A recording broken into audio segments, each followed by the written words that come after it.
bertukang rasa dan bisa saling menolong. Diibaratkan seperti seorang yang satu tubuh, apabila salah satu anggota badannya sakit, maka akan merasa seluruhnya sakit.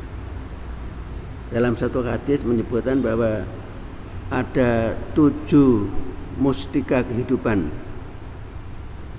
7 pekerjaan amalan yang mulia yang dikerjakan antara kita sesama kita. Pertama adalah pekerjaan bagaimana kita bisa menghilangkan kesusahan seorang muslim. Nabi bersabda, "Man nafasa an mu'min kurbatan min kurabi dunya, nafasallahu anhu kurbatan min kurabil yaumil qiyamah."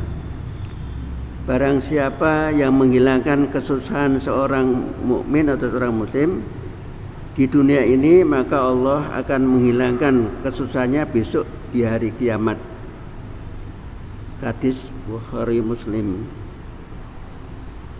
Dalam kehidupan kita ini, dalam kenyataannya manusia tidak lepas pernah menerima kesusahan atau susah. Baik susah karena miskin, karena ada bencana, ada kecelakaan, ada penyakit, ada kematian. Mereka itu mesti butuh pertolongan. Sebagaimana saudara-saudara kita yang kena bencana erupsi Gunung Semeru, tiba-tiba rumahnya kena lahar dan mereka harus lari meninggalkan semua barangnya dan kemudian mencari tempat tinggal, tempat pengungsian. Di sanalah kemudian apabila beliau atau orang-orang saudara kita itu tidak mendapatkan pertolongan, maka betapa susahnya. Dan alhamdulillah masjid kita juga telah membantu, yang dibawa oleh kemarin bersama Dewan Masjid Jawa Tengah. Kita walaupun hanya sedikit, hanya 5 juta, paling tidak masjid kita sudah ikut membantunya.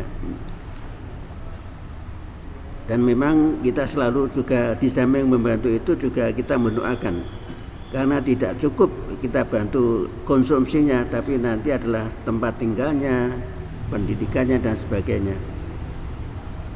Yang kedua adalah memudahkan kesulitan orang. Jadi Nabi bersabda, "May yasarullahu ala mu'sirin yasarullahu alaihi fid dunya wal akhirah."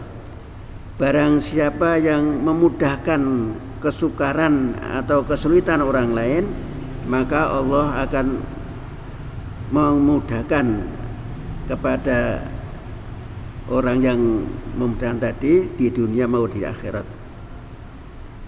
Kita menyadari bahwa dalam kehidupan kita ini mesti kita menghadapi kesulitan, baik masalah teknik, masalah tata cara mengerjakan sesuatu, dalam hal apa saja, sulit dalam belajar, sulit dalam kehidupannya, maka orang yang bisa memberikan solusi dari kesulitan itu, maka dia nanti akan diberikan Allah untuk selalu diberikan kemudahan dalam dia menghadapi kesulitan.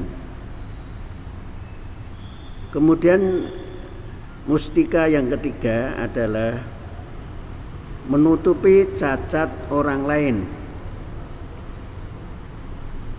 Kita sadarlah bahwa betapapun hebatnya manusia pasti punya cacat, baik cacat fisik, cacat karena moral, atau cacat karena perilaku. Nah, bagaimana kita bisa menutupi cacatnya itu? Memang di antara kita kalau melihat cacat orang lain itu ada yang gembira, kemudian menyebarkan cacatnya di ewer-ewer. Tapi ada juga yang cuek. Maka yang paling mulia adalah orang yang bisa nutupi cacat temannya, kemudian dia mesti menasihati bagaimana agar cacat itu tidak nampak, tidak diketahui orang lain, sehingga dia kembali sadar, bisa menutupi cacatnya dengan senang hati karena mendapatkan nasihat dari temannya tadi. Itu menutupi cacatnya. Jadi tidak malah kita senang. Dalam zaman politik ini biasa, dan yang bully Anies ya banyak, yang bully pejabat-pejabat itu selalu dibully karena memang kepentingan politik, di mana kepentingan politik kadang-kadang lepas dia tidak, seolah-olah tidak beragama. Na'udzubillah min dzalik. Justru bagi kita sering dibimbing oleh agama. Kalau kita tidak bisa menasihati secara lahir, secara nyata, paling tidak kita mendoakan mudah-mudahan saudara kita diberikan petunjuk hingga dia dapat kembali kepada jalan yang benar. Kemudian yang keempat, perbuatan mustika yang mulia itu adalah suka memberikan pertolongan, yaitu ta'awun, saling tolong menolong. Maka ada istilah musabaqah ta'awun. Jadi, dan ini sudah kita buktikan baik di antara jamaah, mau dengan tetangga kita, mau dengan orang lain, bahkan di luar Semarang kita juga selalu berusaha bagaimana saudara kita yang kena musibah itu bisa kita tolong. Karena memang diperintah Nabi, diperintah Allah, ta'awanu 'alal birri wa taqwa wa la ta'awanu 'alal ismi wal udwan. Tolong menolong kamu dalam kebaikan dan takwa, tapi jangan tolong menolong dalam perbuatan dosa dan permusuhan. Dan Allah menjamin, wallahu fi aunil abdi ma kanal abdu fi auni akhi. Dan Allah akan senantiasa menolong hambanya selama hamba itu mau menolong saudaranya, menolong hamba yang lain. Pertolongan bisa berupa nasihat, berusaha materi, berupa jalan keluar dan sebagainya. Ini termasuk perbuatan mulia atau sebagai perbuatan mustika. Kemudian yang kelima adalah menuntut ilmu. Bapak-bapak, ibu-ibu yang di masjid ini juga termasuk perbuatan yang mulia. Sudah jamaah, kemudian ada beberapa ustadz atau kiai memberikan pengajian kultum, ini termasuk perbuatan yang mulia. Nabi bersabda, wa mastama qaumun fi baitin min buyutillahi yatluna kitaballah wa yatadarasunahu bainahum ila nazalat alaihim sakinah wa ghashiyatuhumur rahmah wa khafatumul malaikah wa dzakarahumullahu fiman indahu. Orang-orang yang berkumpul di masjid membaca ayat Al-Qur'an bersama-sama di antara mereka, termasuk dan tadarusnya, memahaminya, maka Allah akan menurunkan sakinah, ketenangan, dan diliputi rahmat dan dilindungi para malaikat dan selalu disebut-sebut di sisi Allah. Jadi di samping memang kita dalam menghadapi kehidupan dunia maupun ibadah itu tetap dengan ilmu. Nabi bersabda, man arada dunya fa alaihi bil ilmi wa man aradal akhirata fa alaihi bil ilmi wa man aradahuma fa alaihi bil ilmi. Barang siapa menghendaki kebahagiaan dunia ya dengan ilmu, dengan akhirat juga dengan ilmu. Untuk kedua-duanya ya harus dengan ilmu. Bagaimana sesuai dengan profesinya itu mesti dengan ilmu. Yang bekerja di rumah sakit, yang bekerja di kesehatan, yang bekerja di pertanian, yang ingin sholatnya benar, yang ngerti caranya wudhu, syarat rukunnya dan sebagainya. Jadi ilmu akhirat dalam arti untuk ibadah tetap juga harus kita ketahui syarat rukunnya. Jangan sampai kita tidak memahami. Satu contoh yang sangat sederhana sering kita lihat, atau ya tidak semua, bapak-bapak yang pakai kaos, yang kemudian tidak pakai kaos dalam, waktu rukuk sujud itu makanya keteringan sampai pantat itu. Jadi waktu sujud kita mengingkap karena kaosnya tidak tertutup maka tidak sadar, maka sholatnya jadi tidak sah. Jadi kaosnya tidak bisa nutup celananya, maka waktu rukuk mingkap dan kemudian seperti itu. Seperti ibu pakai kudung atau pakai atau tidak, hanya pakai seperti nutup aurat, kadang-kadang bentuk fisiknya nampak ada sebagian itu. Kemudian yang keenam adalah melaksanakan ibadah. Jadi kita hidup di muka bumi ini sebagai rasa syukur kita, terima kasih atas karunia Allah, maka Allah menuntunkan lewat nabinya yaitu dengan ibadah. Aqimis sholata li dzikri, tegakkan salat untuk ingat padaku.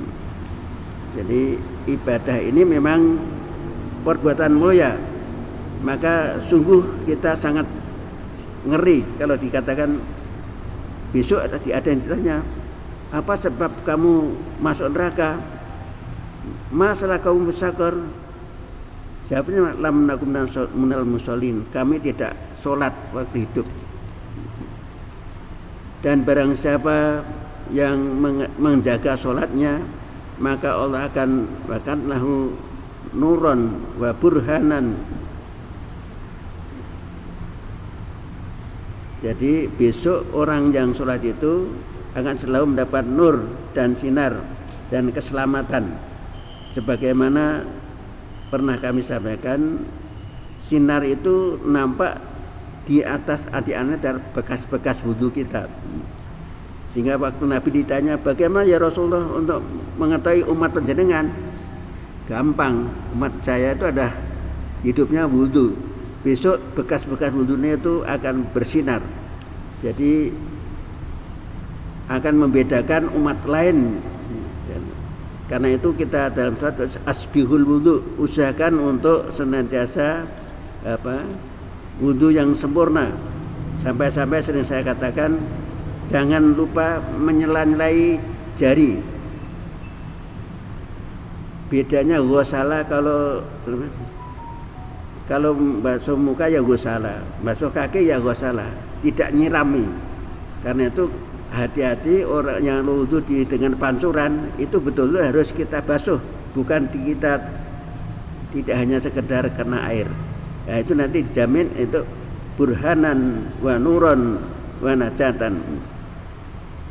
Itu dalam masalah ibadah. Yang terakhir, yang ketujuh adalah bahwa yang dinilai Allah adalah amal kita. Innallaha la yanzuru ila suwarikum wa ila ajsamikum walakin yanzuru ila qulubikum wa amalikum. Allah tidak memperhatikan masalah wajah dan tampangmu, jasadmu, tetapi yang dilihat adalah qulubikum wa amalikum. Kita masing-masing bisa melakukan hati kita dan amal kita. Hati kita mendorong amal kita ikhlas, dan amal itu adalah perbuatan nyata. Ya, kita tidak cukup memamerkan tubuh kita, terutama kita, maka yang dinilai Allah adalah hati dan amal kita. Inilah 7 amalan utama yang disebut termasuk amalan mustika, artinya amalan yang utama. Baik dimulai dari menghilangkan kesusahan, memudahkan kesulitan, menutup cacat orang lain, saling tolong menolong, kemudian menuntut ilmu, kemudian beribadah dan beramal. Itu semuanya insya Allah bisa kita lakukan. Kalau belum bisa semuanya, paling tidak dari 7 itu pasti sudah panjenengan lakukan. Dan kemudian akhirnya kita selalu berdoa, Rabbana taqabbal minna innaka antas samiul alim wa tub alaina innaka antat tawwabur rahim. Walaupun kita sudah melakukan yang 7 itu, tetap kita selalu mohon pada Allah, Rabbana taqabbal minna, Rabbana taqabbal minna innaka antas samiul alim wa tub alaina innaka antat tawwabur rahim. Alhamdulillahirabbil alamin. Demikian 7 mustika kehidupan, mudah-mudahan kita diberikan kemudahan untuk melakukannya. Terima kasih atas perhatiannya. Assalamualaikum warahmatullahi wabarakatuh.